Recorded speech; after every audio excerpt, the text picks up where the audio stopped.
there first. But, like, Yeah. that's what Toby's thinking. Anyways, he's going to work for the Order, so that's fine. He can do all of this. Yes. And, yeah, he did, like, a lot for the Order. And so Brogan is totally cool with Richard being in charge. And like you said, he's followed through. And he tells everybody about how he follows through, about his fight with the Keeper and all the shit that he had to go through with, like, even killing his dad and becoming Lord Rawl, not because he wants it, because it was basically laid on his shoulders. And Toby's getting pissed because he knows this is a common tactic of Banelings trying to tell you how they defeated the Baneling and that they're actually a hero. So they get, like, people behind them. Yeah, that's how they, like, lure you in close and then they snap it closed on you. Lure you into the trap. Yes. Toby's like, hey, I would have been here sooner, but I was burning my way town to town to make sure we're getting rid of the Keeper's taint. They had to burn entire villages to purify it on his way here because he had to. Otherwise, he would have been here sooner. He had to, Jade. Yeah. Yeah, that's how he knows What this the tactic. fuck? He's seen people tell you about how good they've been Yeah. fighting the Keeper, and so he had to burn villages with children, and, like, yeah, he's a great person. Super awesome. Like, we knew they tortured and were not great, but, like, burning entire villages, that's pretty heavy. What would being a pen pal with this guy be like? Oh, God. Just horrifying, right? Like, hey, what'd you do today? Holy shit. No.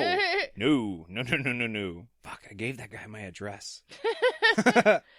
So Richard also scolds them about what happened to the Mother Confessor.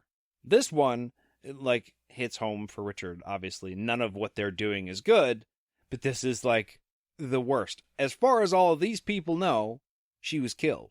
Yeah. So he's using that part of the story to his advantage, right? Yeah. The Mother Confessor was murdered. The symbol of Yeah. unity and, like, peace and all that bullshit. While he knows that she's actually alive, safe and sound, Yeah. just a little bit south from here.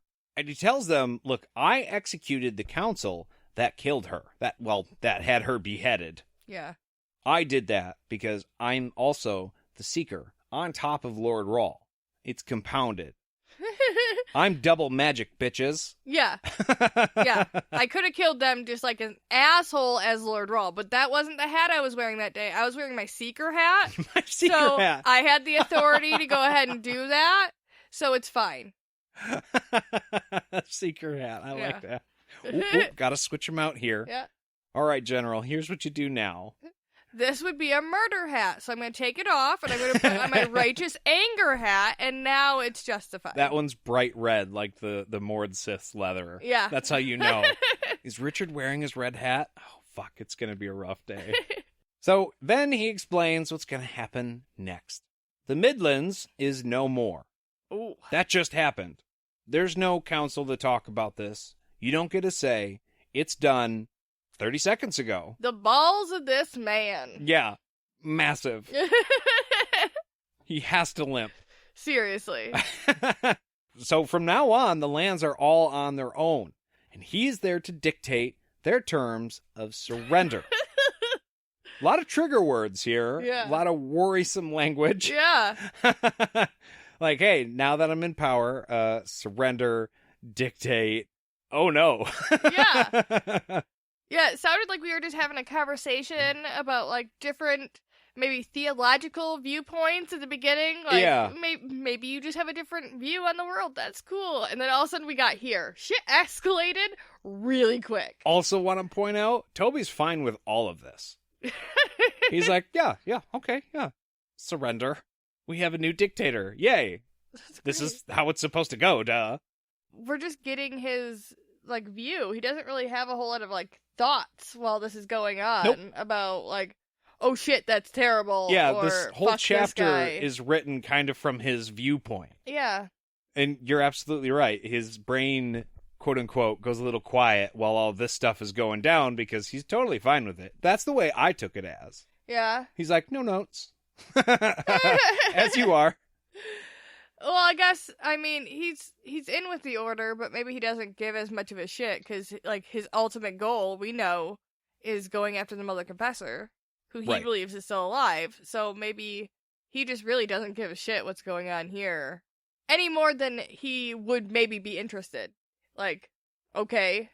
This is just a stepping stone in his larger plan. Yeah. This is something he just has to get out of the way. Yeah. So he's kind of like, whatever, I'm here because I have to be here. But Let's his see what's brain is probably happening. elsewhere. Yeah. Yeah. When it comes to this stuff, you know, he's like, yeah, no, fine, take over. It doesn't matter to me. The politics don't Right. matter. Yeah. Exactly. Yep. So, as people would, they get a little feisty. And Yeah. the soldier, like the swords they had commented on the nobility, they haven't been drawn from fear, right? They're just supposed to be decoration. So they've come out for the first time now in fear. Like, oh shit, are these guys taking over? They've already taken over, but what's going on? And of course, the D'haran guards, like, settled them down. No, that shit's not happening here. And they know it. Yeah. They know it, so why fight? And it's over. They know that. The Lord Rawl says they've had their chance, and now D'hara holds the city. Rybish informs all of the nobles that even if they did band together their small troops and come against his men, it would take, at most, 2 days to completely crush them. And, like, he encourages it. He's like, Yeah. I'm fucking bored standing here, so if y'all want to scrap, we can have a Donnybrook right now, man. Yeah, he's like, we aren't about occupation. We like to do some shit. So we're bored? Let's do it. Let's go. Do you want to go? Do I want to go? I'll go right now. To a break? Oh, yes. Yes. That's what I meant. Oh, okay. We'll be right back.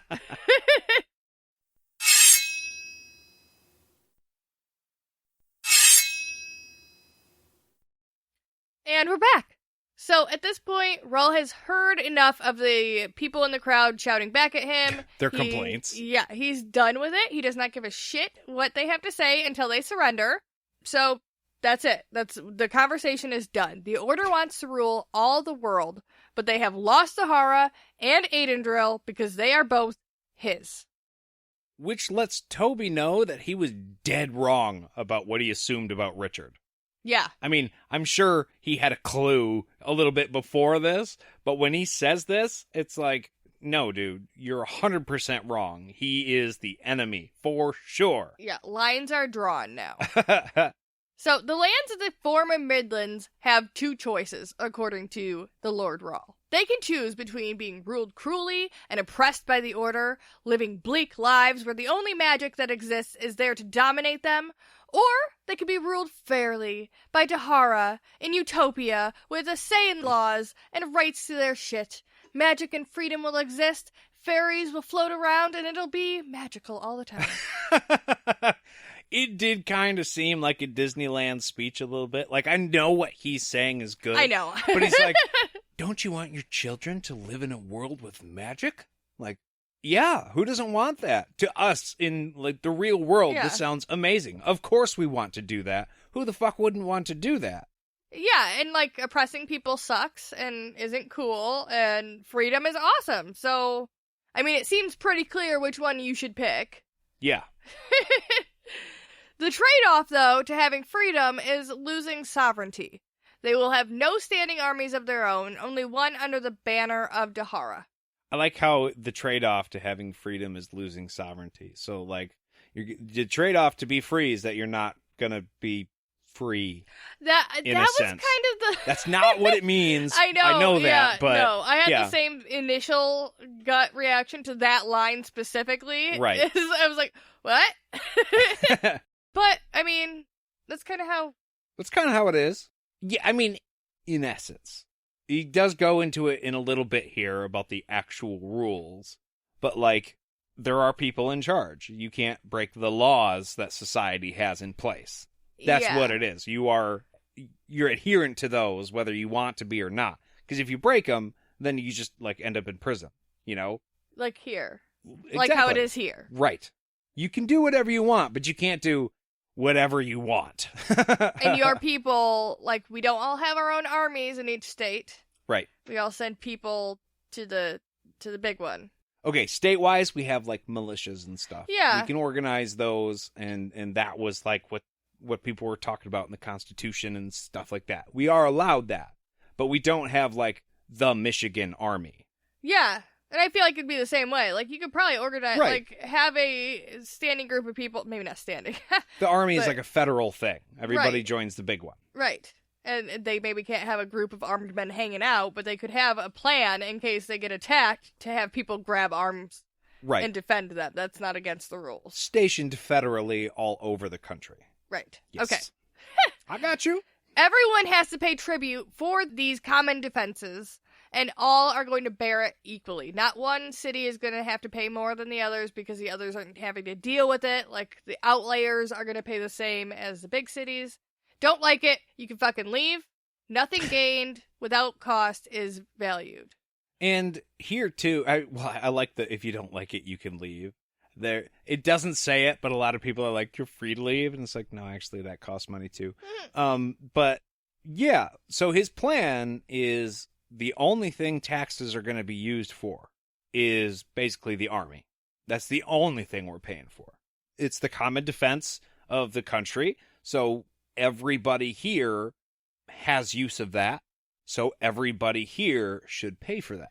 Not only just the separate countries, but each individual person can contribute Right. in one way or another. Either fighting or giving your food, or not giving, you'll be paid for it.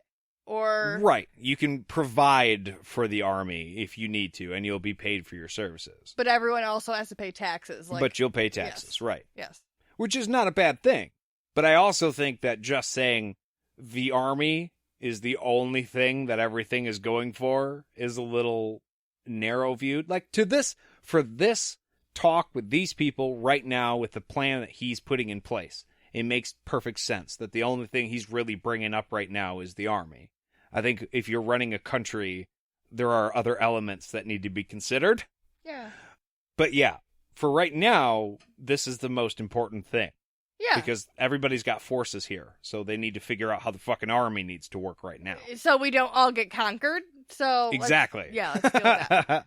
Because of the impending threat from the Order. Right. If any lands want to leave D'hara and then come back later, like if okay, we aren't in with this now, we're going to try to go to the Order for a little while, they find out it's shitty and they try to come back, they have to pay double tax for 10 years.